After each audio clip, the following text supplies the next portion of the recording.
Good morning. Corwin with Watson's Locksmithing Service. I'm en route actually to my supplier right now. I need to get a few things for a job that I have coming up. I am going to be, once I do that, then I'll be headed over to the West Florissant area where I'll be installing a Trilogy 1200 DL or DL1200 lock on a commercial storefront door. It's actually a daycare. This is what that lock looks like. This is by alarm lock, and it is a pretty durable lock. Aesthetically, it's a very nice lock. It has key override. It has push button, obviously. It has card reader for weekend-based cards. It does a number of things. It does audit trail. It sets schedules. So if you want that lock to open and close based off the schedule that you select, holidays, so on and so forth, you can have it where it opens up and the first part of the morning when business opens, or after, that's not really secure. But what you should do is you can have it to where the first person who enters the code, then it'll stay open after that. So it does those kind of features. It's a very, very good lock. It's expensive is relative, so I won't say that. But what I will say is you get it's a good lock for the money that you spend on it, and it'll last. So we'll be installing that on her aluminum narrow style storefront door. That it is a narrow style lock. So as the name implies, the aluminum frame has a very narrow style, narrow part of the aluminum on the door, and then the rest is glass. So, there's only a few applications, only a few locks that will accommodate the narrow style doors. So if you own a commercial storefront and you want something like that, but you don't want to spend the money for all of the wireless stuff, or the wireless is not always reliable, but if you don't want to spend the money for the hard wire and putting in an electric strike in your door, then that is an alternative. Everything has to be done from the lock though. So that is something that you should consider if that's what you're interested in. So besides that, besides having to do all of your audit trails, pull all of that information from the lock, add new users, take users out all from the lock, then if you don't have a concern with that, that's a good option to have. So it is still early. Actually, I'm late. Today was a late day getting out.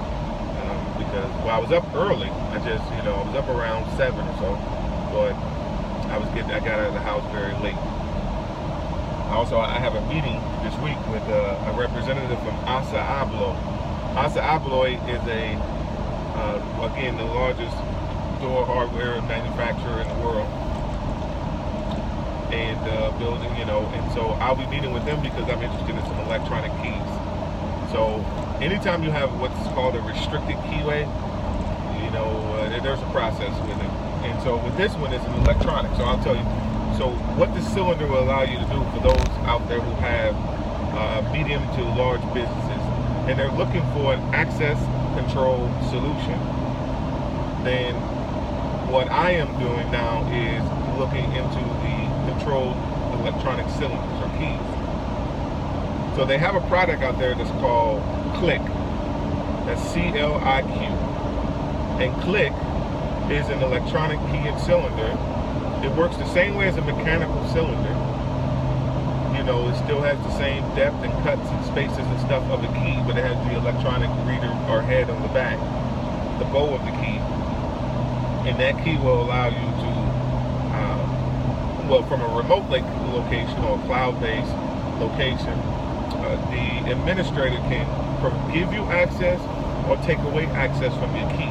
I know a lot of you all would like to use that for like your roommate or your spouse. So if you do, call me. No, I'm serious. You can call me if you really do want that to lock a spouse out or a friend or roommate or something like that. But primarily it's for medium to small businesses who want an access control system, but they don't want to spend the money running all the wiring and doing all the networking, tying into the network. that stuff is costly, and it's time consuming, it's labor intensive. So a lot of companies, where you would, on average, you would spend anywhere from $3,000 to $5,000 on a door for access control solution per door. So if you had a door controller, and then you had a card reader, and you had an electric strike, and you had a door positioning system, then you had a PIR, all of this stuff on your door, it can run in cost of equipment and labor, can be anywhere from $3,000 to $5,000 per opening.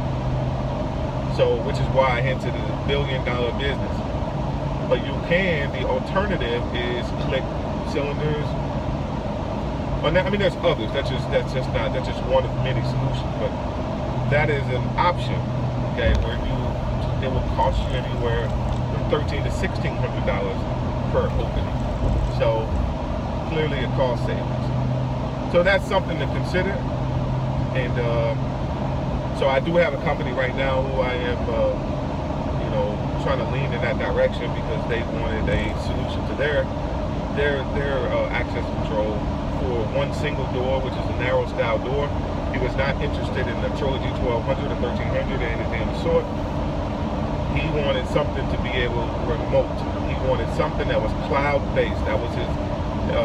That was pretty much it. That's all. I want something cloud-based that I can work and give and take away access from wherever I'm at, from a remote location. He did not want to tie it into his network. So I did some research, and because he has a narrow style door, there was a lot of applications that wouldn't work for that. The only manufacturer that I could find that was making a lock for a narrow style under 3.5 inches was Trilogy. There was one other company at lockstate.com that was a remote lock that was made one, but you'd have to replace it for a different sort of mortar cylinder in addition to buying the lock itself. So that was going to be more costly, but it was a cloud-based. But the problem was its narrow style was less than 3.5 inches, so that couldn't work. So I began doing some research and sourcing out and talking to some of the industry leaders, some of my mentors, and I was presented with that idea about using click cylinders, because it's just a mortar cylinder that would screw into the aluminum style door, and they would have a lockbox of some sort with the keys that they would purchase. The keys tend to be expensive, however, or can be. It's all relative, but for most people, $100 for a key, it's deemed expensive. So anyway, but those keys would be in a lockbox, and the person who was coming in without put a code in, and they would gain access to those keys, and then those keys would then already have been granted access, and then they would be able to use it. Now, the only thing is, when you're dealing with this stuff, is it is not immediate. So there is a delay from the time I grant you access to the time you use that key. It may be a 5-minute delay from the time I press that button. It's not immediate because it is offsite. So just something to consider. But it's a cool idea if you have like storage facilities, or you own businesses and you have, or let's say this, you have a storage facility. You make all of your tenants use this storage facility lock. They cannot use their own lock, they use this lock. So then you issue them an electronic key in which they pay for, or they put a deposit down for, and they would return the key, obviously, because it's usable. And then you would, if they decided that they no longer want to do business or whatever. But then if they were late on their rent, then you could then, using that storage facility, you could then shut the key off. You don't have to worry about them having access, being able to go in and get their stuff without having to have paid you. That application does not work in apartment complexes, though, in all circumstances. You could not cut off access to, because they were late on their rent, you could not cut off access to their main apartment legally. You could, however, do it for common areas. You could do it for the laundry facility. You could do it for some apartment complexes I've seen have movie theaters. And you could do it for that. They won't be able to gain access to that. Or vending areas and things of that nature. You can cut off access there, you just could not do it to their actual, their living space. To So it helps to have been in law enforcement. So I keep myself out of trouble. And my customers too.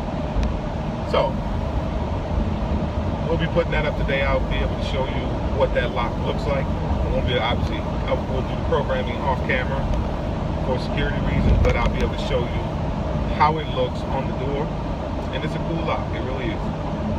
So that is all I really have scheduled for today. I actually had a door job, but but there was major frame problems. And this is where it, and so up above the actual framing of the door is a large glass and more framing, aluminum framing, and that's sagging. So I don't touch that kind of stuff. So even though I have book knowledge of it, I don't touch it because I have never done it to that extent. So what I did do was reach out to some individuals who have that knowledge and see if they could kind of do it for me, but kind of not do it for me, but do it with me, or allow me to assist them to do it, and then walk me through how they do it. So that way, when I come across that again, I'm equipped to do it. But I never touch anything that I'm unsure of, or that could be more costly than it would be beneficial to do. So I'd rather, hey, look, tell the customer, hey, look, this isn't something that I can do, but let me find somebody who can. Let's find a solution to the problem. So that's what I'm going to do. At some point, we're gonna meet up and we're gonna go out and take a look at it. So I don't have that door job just yet. And then hopefully we'll see what Home Advisors cook up. Home Advisors has been pretty good for the most part in sending leads, and that we've gained some good jobs from them. So hopefully they keep coming. At one point it was probably about two leads a day, 2 or 3 leads a day. So we're hoping that picks up, and so we're staying faithful and prayerful about that, and then hopefully that comes through today. We can get a few jobs today from that, what I'm hoping, but not relying on it. So I'm going to the supplier, do what I need to do there, and then we're going to go out and then we're going to hustle. We're going to try to drum up as much business as we can today. If it's slow, it's not a break, it's not time on, and not let me catch up on sleep. For me, it is get out here and grind and talk to as many people as I can. And somebody's having a problem right now and they don't even realize it. But they're having a problem, and they do realize it, and they're looking for somebody. So we're gonna go out there and we're gonna try to drum up that business there, and we'll see how that goes. So that's it.